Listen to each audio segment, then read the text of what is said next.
Bismillahirrahmanirrahim. Assalamualaikum warahmatullahi wabarakatuh. Perkenalkan, kami dari kelompok 3 ingin mempresentasikan sedikit materi mengenai manajemen pemasaran dengan mata kuliah Lembaga Keuangan Syariah. Baik, pertama yakni pengertian dari manajemen pemasaran. Manajemen pemasaran merupakan aktivitas yang sangat penting bagi perusahaan untuk mencapai tujuannya. Sekarang sudah banyak pesaing yang memiliki produk yang sejenis.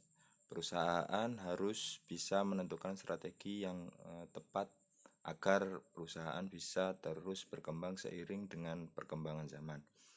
Perusahaan harus melakukan inovasi produk agar produk yang dijual sesuai dengan kebutuhan para konsumen dan memuaskan mereka. Jadi intinya sebuah produk atau inovasi dalam sebuah manajemen pemasaran itu sangat penting dengan tujuan untuk memuaskan para konsumen. Nah, ini selanjutnya pengertian manajemen pemasaran. Menurut Philip Kotler, manajemen pemasaran adalah analisis, perencanaan, implementasi, dan pengendalian program yang dirancang untuk menghasilkan pertukaran yang diinginkan dengan pasar sasaran untuk tujuan mencapai tujuan organisasi. Manajer pemasaran harus memiliki perencanaan atas pelaksanaan, koordinasi, dan kontrol dalam kaitannya dengan fungsi pemasaran, riset pemasaran, perencanaan dan pengembangan produk, penetapan harga, iklan, penjualan, dan distribusi untuk memuaskan kebutuhan konsumen, bisnis, dan masyarakat.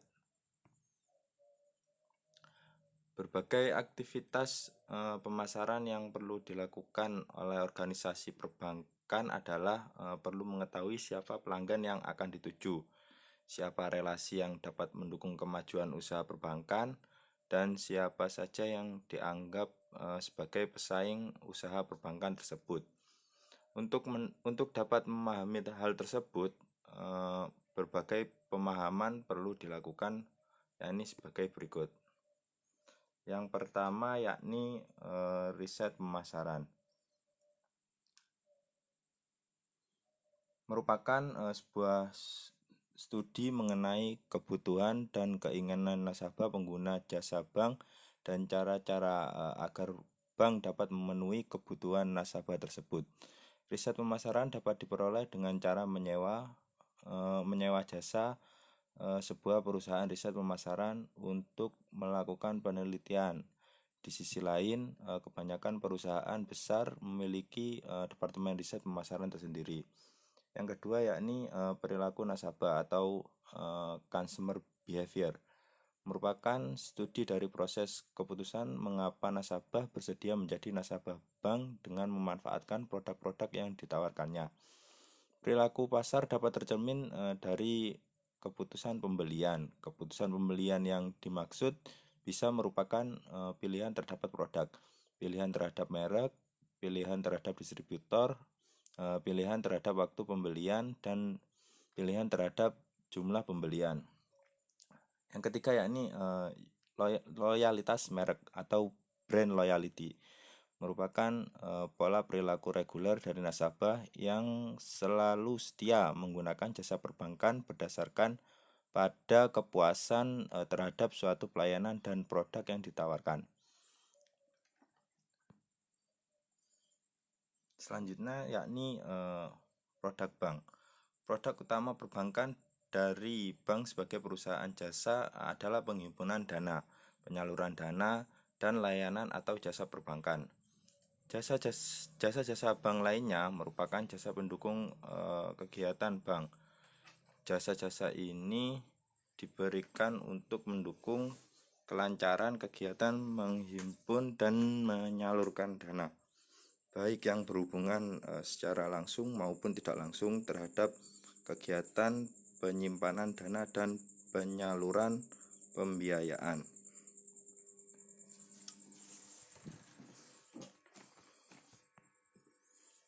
Untuk mendukung operasionalisasi produk-produk perbankan tersebut, Bank Syariah dilengkapi dengan berbagai instrumen sebagai berikut. Yang pertama yakni perangkat likuiditas Bank Syariah, yang kedua baik Aldain, yang ketiga pasar uang antar bank syariah, yang keempat yakni sertifikat wadiah Bank Indonesia.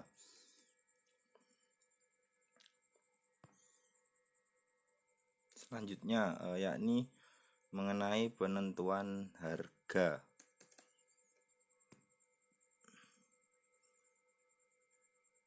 Harga atau price adalah suatu nilai tukar yang bisa disamakan dengan uang atau barang lain untuk manfaat yang diperoleh dari suatu barang atau jasa bagi seorang atau kelompok pada waktu tertentu dan tempat tertentu. Secara sederhana, harga dapat diartikan sebagai sejumlah uang atau satuan moneter dan aspek lain atau non-moneter yang mengandung utilitas atau kegunaan tertentu yang diperlukan untuk mendapatkan suatu jasa. Menurut Fandi Ciptono, faktor-faktor yang mempengaruhi harga adalah sebagai berikut. Yang pertama yakni harga jual. Harga jual merupakan harga akhir yang ditetapkan produsen akan suatu produk setelah adanya perhitungan semua biaya produksi. Yang kedua, kesesuaian harga.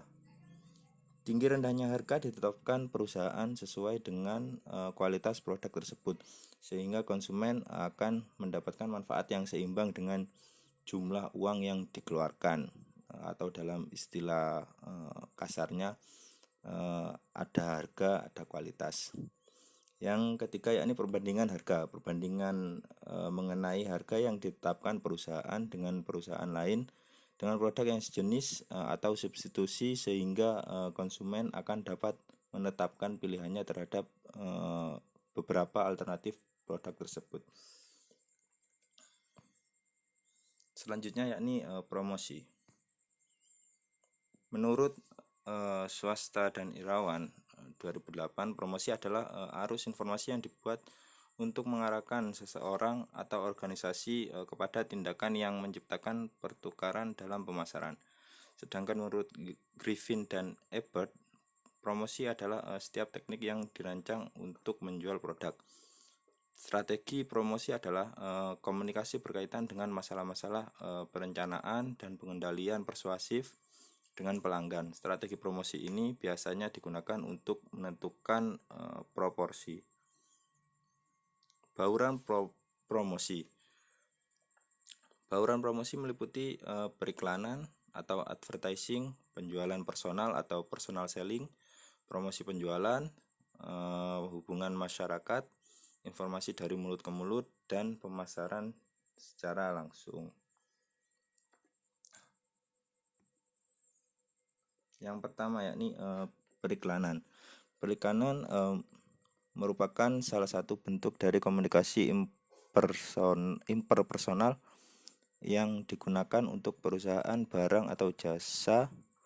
Adapun tujuan periklanan diantara lain yaitu yang pertama yakni iklan yang bersifat memberikan informasi, yaitu iklan yang secara panjang lebar menerangkan produk dalam tahap rintisan atau perkenalan untuk menciptakan permintaan atau produk tersebut.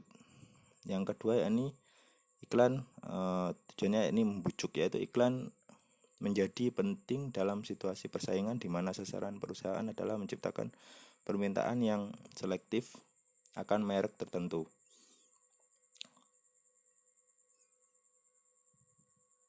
Yang selanjutnya yakni penjualan personal atau personal selling.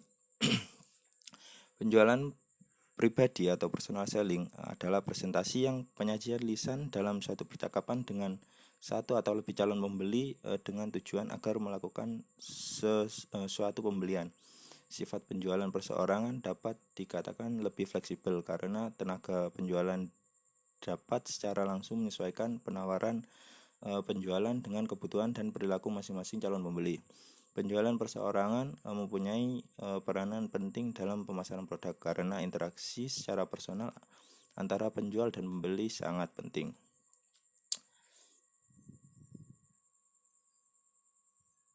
Yang selanjutnya yakni promosi penjualan atau sales promotion.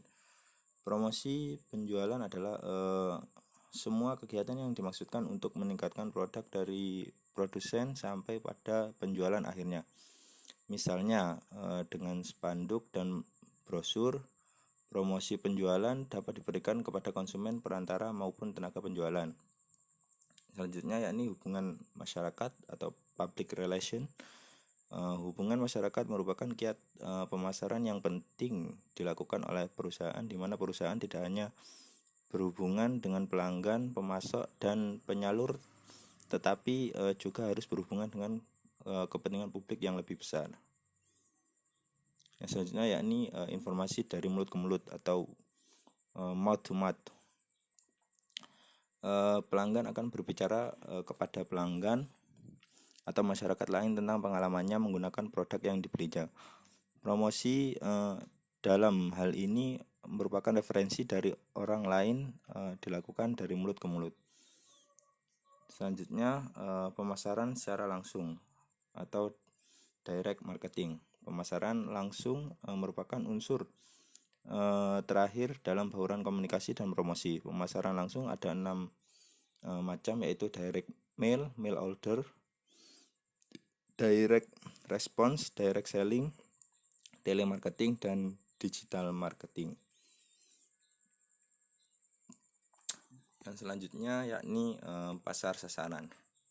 Pasar sasaran atau market target adalah kelompok yang mempunyai keinginan dan kebutuhan yang sama. Pada dasarnya, segmentasi pasar menunjukkan peluang-peluang dalam segmen pasar yang dihadapi oleh bank. Pada gilirannya, suatu bank harus menilai berbagai segmen untuk menentukan besar dan segmen pasar mana yang akan dimasukinya. Menetapkan pasar sasaran adalah tindakan mengevaluasi dan menyeleksi satu atau lebih segmen pasar yang hendak dimasuki. Grand strategy atau strategi utama pengembangan pasar perbankan syariah dirumuskan oleh Bank Indonesia dalam kerangka program akselerasi pengembangan pasar perbankan syariah Indonesia. Dalam Grand Strategy ini, Bank Indonesia menetapkan visi pengembangan pasar perbankan syariah nasional 2010, yaitu sebagai perbankan syariah terkemuka di ASEAN dan penentuan target pencapaian secara bertahap. Tahapan target pencapaian tersebut adalah sebagai berikut. Yang pertama yakni fase 1 2008, yakni membangun pemahaman perbankan syariah sebagai lebih dari sekadar bank dengan pencapaian target aset sebesar 50 triliun dan pertumbuhan industri sebesar 40%. Fase kedua yakni menjadikan perbankan syariah Indonesia sebagai perbankan syariah yang paling teraktif di ASEAN dengan pencapaian target aset sebesar 87 triliun dan pertumbuhan industri sebesar 75%.